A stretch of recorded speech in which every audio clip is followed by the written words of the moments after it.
ઘનશ્યામ દર્શન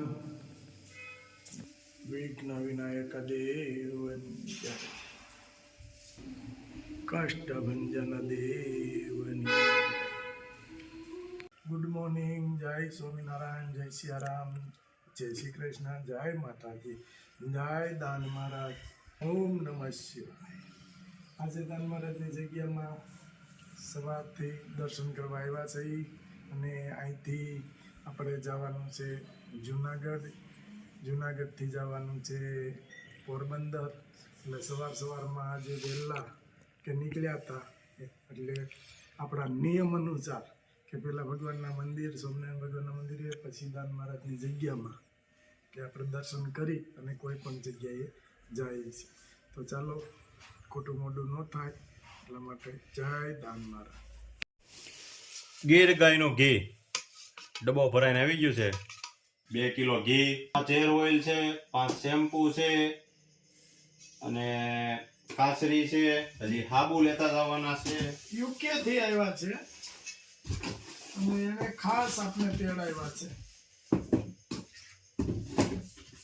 હાબુ કેટલા કીધા? 10.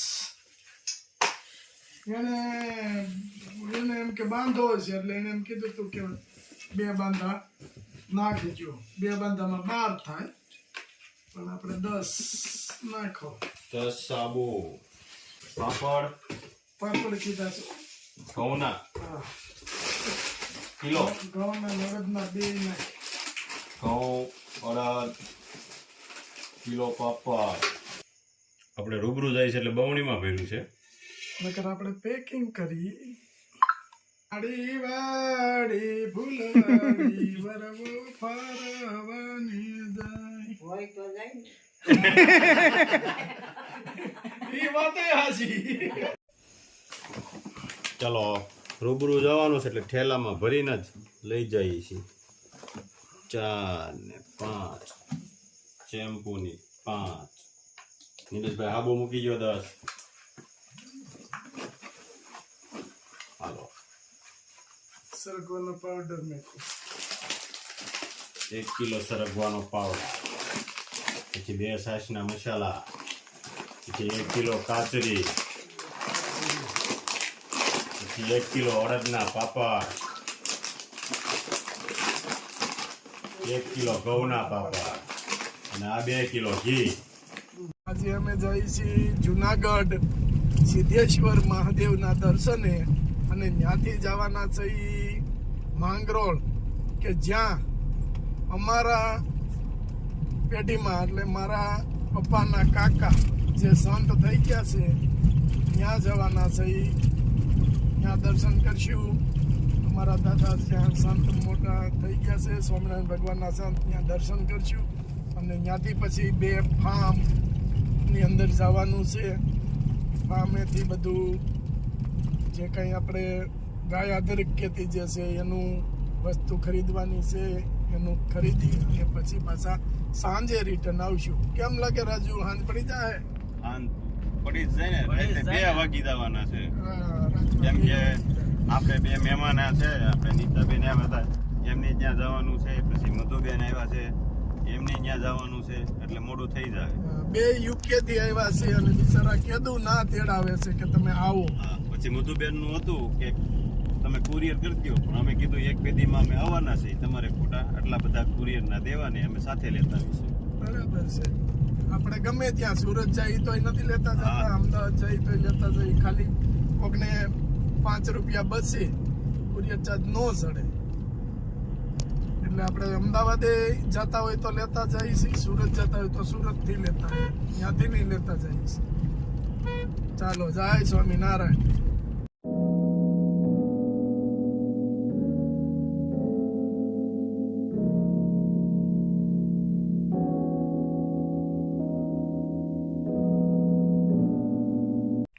જય સ્વામિનારાયણ. આપણે પોગી ગયા છે ઘઉં જ્યાં ગાય આધારિત કરે છે એનો પોક બનાવવાનો છે ત્યાં. હવે આપણે ત્યાં જઈ અને બધાને બતાવી.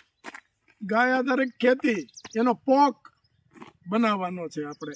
એટલે આ જોઈ લઈ કે કમ્પ્લેટ ગાય આધારિત ખેતી છે. જો કે આપણે જોયેલું જ છે કે અહીંયા આપણે આવી ગયા છે અને ઘઉં જ્યારે વાવ્યા ત્યારથી આપણો આટો ફેરો ચાલુ છે. એટલે જોઈ લઈ કે કેવા અત્યારે ઘઉં થઈ ગયા છે, પોક જેવું થઈ ગયું છે, તો એને આપણે રાજુ ઓર્ડર ચાલુ કરી દેવી, દાડિયા કરીને અને પાડવાનું ચાલુ કરી દેવી. પોક પાડવાનું ચાલુ. આ દેશી ખાતર આનું બનાવે આપણે ગાયના છાણનું, પછી બધું ટીપણામાં ગૌમૂત્ર ને બધું મિક્સ કરી પછી આ જીવામૃત બનાવે. જીવામૃત બનાવીને પછી આ બધા આ ઘઉંમાં, પછી ચણામાં, શાકભાજીમાં બધીએ પાય. ગાય આધારિત ખેતી. હવે જો આપણે ઘઉં કહેવાય કે આપણી દેશી ભાષામાં કે માકડા થઈ ગયા છે અને પોક પડે એવા છે. હવે 1-2 દિવસની અંદર જ આપણે પોક પાડવાનો ચાલુ કરવાનો છે. આ સ્પેશિયલી પોક માટે જ આ ઘઉં વાવ્યા છે. જો આ ઘઉં હવે 2-4 દિવસની અંદર જ પોક પાડવાનો ચાલુ કરવાનો છે. અને પોર આપણે ઘણો બધો પોક વેચો, મસ્ત લીલવણી પોક પાડવાનો છે. આવડા દાણા છે અને એકદમ લીલવણી પોક પાડવાનો છે અને એકદમ ગ્રીન પોક આવશે. આપણે મસ્ત પોક પડશે અને હાઈ ક્લાસ પોક પડે એવા જ ઘઉં થઈ ગયા છે. એટલે ઘણી જગ્યાએ આપણે પોર મોકલ્યો તો બહુ આપણો પોક મસ્ત છે અને અટાણથી પોકના ઓર્ડર આવવા મળ્યા છે. ફોન આવે છે કે પોક કેદી બનાવવાના છે, પોક કેદી બનાવવાના છે. તો આ પોકની તૈયારી ફૂલ થઈ ગઈ છે. 1-2 દિવસમાં જ પોક પાડવાનો ચાલુ કરવો છે. અને આ ગાય આધારિત ખેતીના ઘઉં છે કે જે ગાય આધારિત ગાયના ગૌમૂત્ર ગોબરમાંથી જીવામૃત બનાવે અને ઈ આની હારે પાય. આમાં કોઈ પણ જાતનું પેસ્ટિસાઇડ દવાનો ઉપયોગ કરેલો જ નથી અને ખાતર પણ નાખેલું નથી. ખાતર પણ યુરિયા પણ નહીં, દેશી ખાતર જ, ગાયનું દેશી ખાતર. હા, અને જીવામૃત, પછી એની જે બધી આ દવા ખાટી છાશ એ બધું કરીને એ છાંટે છે. એને જ આ પકવેલા છે ઘઉં. જો અને આ તો લગભગ ઓછામાં ઓછા મારા ખ્યાલ પ્રમાણે 10 વર્ષ કરે છે ઓર્ગેનિક ખેતી કરે છે. એટલે એને ઉત્પાદનમાં અત્યારે સારું છે થોડુંક. પણ પેલા જે શરૂઆત સ્ટાર્ટ કરે ત્યારે 3 વર્ષ સુધી ઉત્પાદન હાવ નોર્મલ જ આવે અને 3 વર્ષ પછી જ જમીન ઓર્ગેનિક થાય ત્યાં સુધી થતી નથી. અને આ ભાઈએ એમ કહેવાય કે ઓર્ગેનિકમાં જીત મેળવી છે. આપણે મહેનત પુષ્કળ કરી. એના પપ્પા ના પાડતા હતા આમાં ઈ કે કાંઈ થતું નથી, આપણે વરાના ખર્ચા નથી નીકળતા, પણ તોય એને મેક્યું જ નહીં. કરવું છે તો ઓર્ગેનિક જ. મસ્ત ઘઉં થઈ ગયા છે, જોઈ લ્યો કેટલા મસ્ત ઘઉં છે. અને આની પેલા આપણે કીધેલું છે કે બાજુના ખેતરની કોઈ પણ દવા આપણામાં ન આવે જણ ઉડીને, એટલા માટે ત્યાં મકાઈ જ છે.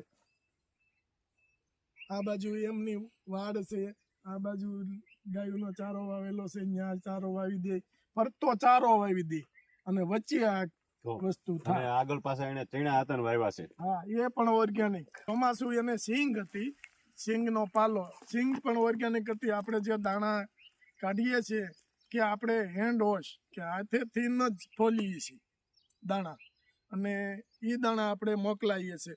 એ આ સિંગના દાણા છે. અને જો હજી આની અંદર બોલા એમ કહેવાય ને કે ખાલી દાણા, કે ખાલી દાણા આની અંદર રહ્યા હોય છે પાલાની અંદર, અને પાલો કહેવામાં આવે. ખાલી દાણા છે.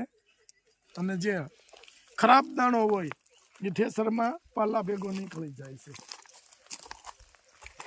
કૂણી કૂણી મેથી, અને આ મેથીની કાચી શીંગું કે જે શરીરની માટે બહુ નરવી છે. અને ખેડૂત આપણે એમ કહીએ કે ખેડૂત ફાર્મર હોય છે એ નરવા હોય, પણ એને ભૂખ લાગે અને વાડીએ હોય તો આવું બધી વસ્તુ જ ખાવાની હોય કે એક જાત કહેવાય કે વનસ્પતિ મસ્ત છે. અને આ ચણ્યા છે, ચણ્યાની અંદર રાજુ જો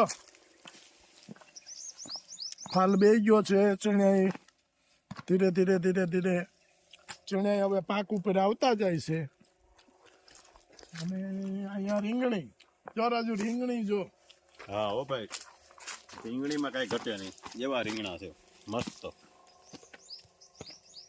સરસ મજાના રીંગણા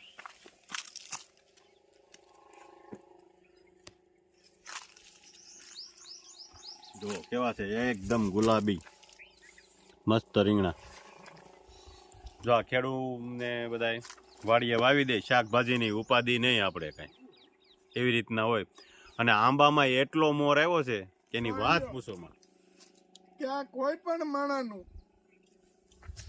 પણ માણસ હોય આ વસ્તુને ભાળે એટલે એના મનમાં નથી ઓલી યદ આવતી કે લડ્ડુ ફૂટે એમ આ જો આ કેરીનો મોર છે અને આ વર્ષે એક જ ફેરું આપને મળે છે એટલે મોઢામાં પાણી આવે કોઈ પણ માણસ ભાળે ને ત્યાં પાણી આવે આ ભાઈ અહીંયા 2-3 કલમું નાખી છે એના ઘર પૂરતી છે અને એ